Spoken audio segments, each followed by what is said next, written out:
You guys ready? Yeah, we're ready. I like the pink Chicago shirt. I wore the Chicago shirt for you. But a pink one. That's the first time I've Don't seen you love it? that. I'm getting a lot of grief because people say that it's for the Cubs. Oh. You know, that's the whole Cubs Sox thing. I'm like, no, it's for Chicago. There you go. Very cool. We'll see. That's what the pink says. Anyway, welcome back Thank to you, Chicago. darling. It's so good to be back. We are excited that you're here. It's great to be here. So you have so much going on. A storm. The storm Wow. is coming, Yeah, right? the storm is coming for sure. We've been working on this project now for probably about going on about 10 months, and of course Randy Jackson and I produced it together. It's just been a ton of fun. Although I have been called dude and dog more in the last 6 months than I've probably ever been called in my entire life. But no, we've just had a great time. Now you're not saying dog to people, are you? Well, every now and then, yeah, I catch myself, you know, because Randy calls everybody that, and you have to, you got to be paying attention. You know, is he talking to me this time? I'm not sure. How did you and Randy hook up? We met through actually another friend of mine, Sam Moore of Sam and Dave fame. I'm a soul man. Sam and I have worked together on several projects over the years, and he called me last year and he said, Travis, I'm turning 70 years old this year, which was really hard for me to believe because he doesn't look it or sound it. And so he said, I'm turning 70 years old, and for my 70th birthday, I want to do an album that is an album of duets with all of my favorite duet partners that I've ever worked with over the years, and my name was on that list. Oh. Thank God. How cool. What it was very cool. But I didn't find out until about 2 nights before we were going in the studio to record that Randy Jackson was actually producing the album. And so that's where we first met. And we did an old Ray Charles tune together, and he just, when I walked out of the vocal booth, he almost had that look on his face like he was going to say something like, dog, it was a little pitchy, you know, or something like that. But he says, he had this weird look on his face. I said, what, man, did I say something wrong? He said, no. He said, I just didn't realize that you, he said, I've been listening to you for a lot of years, but I didn't realize you had that much blue-eyed, he called it blue-eyed soul. He said, that blue-eyed soul thing, man, is just really, really cool. And he said, if you ever decided you wanted to do an album that maybe featured that a little bit more than some of the things you've done in the past, and along with the other stuff you've done in the past, all the country stuff and all the other things in there too, he said, I would love to be involved in that. That's what got it started. How cool is that? Now, the album's coming out in August, right? August the 21st. It's called The Storm. And the first single, You Never Take Me Dancing. You Never Take Me Dancing. Yeah, that's my my personal answer to people when they say, why don't you do what Joey Fatone, Billy Ray Cyrus, all those guys do, Dancing with the Stars?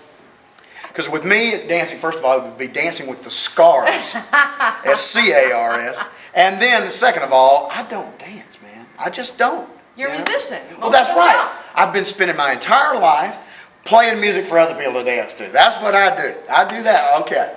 Does it bug your wife, though, that you don't dance? Oh, my God. Well, see, she's a fabulous dancer. She's really, really good. But me, you know, I do what most guys do. You know, most guys, I think, typical. Matter of fact, we kind of shot the video around this for the first single. It's like when guys and gals go into a dance club, usually the girls go straight to the dance floor. The guys usually kind of go lean up next to the bar, you know, where the game's on, and just kind of watch. And the only reason they're there is because the girls drag them down there, or they're single, and that's where the girls are hanging out. So it's kind of a universal thing for guys, I think. Now, obviously, I haven't heard the album, but I've heard a bit about the album. It sounds like that theme throughout the album, all kinds of just real life stories. Right? Yeah, you know, that's really consistent with what I've done throughout my whole career, pretty much. I mean, I like to write songs and sing songs that talk about the things that are so in my life. You know, if you can talk about things that are real, you can usually move yourself, and I truly believe if you can move yourself, you can move other people. So, this album is a Travis Tritt album. There's something on there for everybody. But I think if people are paying attention to this album and maybe hadn't been paying as much attention in the past, they might hear some things on this album that might make them say, man, I didn't realize he did that type of stuff along those lines. We've done it all along, but maybe not with this much of a focus on it. I think Travis Tritt fans will know it. It's all the new ones that you're gonna Well, get. let's see. We'll just see what happens. You have like some special guests, or are they just songers? Rob Thomas on there? Rob Thomas and I actually wrote a song together for this project. We met a few years ago at the Kentucky Derby and found out we were mutual fans. And Did you bet? Did you win at that Derby? A little bit. I try not to just completely, take all their money. But Rob Thomas, also, let's see. We had several people that played on a lot of really, really great albums, but from the studio musician standpoint. And also Kenny Wayne Shepherd, who I've been a big fan of for many, many years. We cut an old Kenny Wayne song called Somehow, Somewhere, Someway. And we actually got him to come in and play the lead guitar parts on it, because nobody can do that like he does. I mean, he nailed it. So, yeah, it's a fun record. I think people are really going to enjoy it. And I like how you described the title track. Yes. Oh, yeah. Which is, you said, with your wife and your family, the schedules just get crazy. That's absolutely the thing. I mean, the title track I wrote based on the fact that, I really take my hat off to what my wife has to do, because, I have a busy schedule. But, man, running kids around all over the place, when you got 3 of them and they're all into karate, little league, dance, ballet, gymnastics, you name it. And there's 15, and there's 3 of them, and they're all on different stuff. And she's running them back and forth. That, you really have to be really well organized to get that whole thing together. So my hat's off to the soccer moms out there for doing that. There you go. So are they excited about you doing everything that you're doing, or are they just miss Dad? I think they just miss Dad more than anything else. It's been this album has been more involved, obviously because of the fact that instead of recording in Nashville, we recorded in L.A. So it's been more involved as far as me having to travel and stay gone more. So I think they're missing Dad more this time as a result of that. All right, there you go. 2 more quick questions. Sure. If you had an autobiography come out right now, what would the title be now?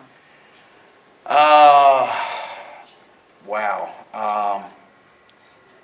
I made a mistake once. I thought I was wrong, but I wasn't. There you go. I love that. All right, and the best advice you were ever given in life? Best advice I was ever given in life. Boy, there were several things. Heard somebody say one time years ago, if you can find a way to make what you do for nothing, but you enjoy for fun as a hobby, if you can find a way to make that the way that you make your living, you'll never work a day in your life. I've found that to be true. Well, on that note, I guess we'll let you go have fun, right? Let's go have some fun. Time for the show. You bet. Travis Tritt. Thank you. Karen. It's great to see you. So good to see you, too.